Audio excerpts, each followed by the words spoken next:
ప్రధాని మోదీ హైదరాబాద్ పర్యటనకు కట్టుదిట్టమైన ఏర్పాట్లు సాగుతున్నాయి. ఈ నెల 10న సికింద్రాబాద్ పరేడ్ గ్రౌండ్స్ లో జరిగే భారీ బహిరంగ సభలో కోట్ల విలువైన ప్రాజెక్టులకు శంకుస్థాపనలు ప్రారంభోత్సవాలు చేయనున్నారు.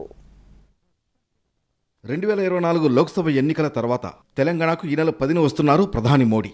మొత్తం 9,377 కోట్ల విలువైన అభివృద్ధి పనులకు శ్రీకారం చుట్టబోతున్నారు.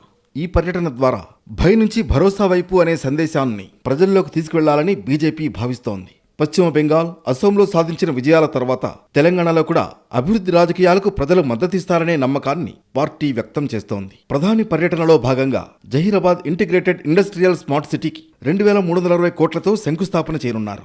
అలాగే మహబూబ్ నగర్, గూడెబెల్లూర్ NH 167 4 లైన్ల విస్తరణ పనులు, Malkapur terminal, Kazipet Vijayawada railway tripling సెక్షన్లను ప్రారంభించనున్నారు.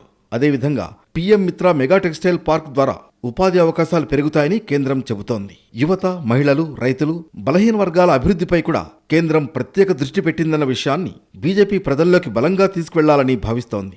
తెలంగాణలో ప్రతి జిల్లాలో బాలికల హాస్టళ్లు, బయోఫార్మా శక్తి ప్రోగ్రాం, రైతులకు ఎరువుల సబ్సిడీలు, జాతీయ రహదారుల విస్తరణ వంటి కార్యక్రమాలను ఈ సందర్భంగా హైలైట్ చేయనున్నారు. మొత్తంగా ప్రధాని మోడీ పర్యటన పార్టీకి మంచి బూస్టప్ ఇస్తుందని భావిస్తున్నారు.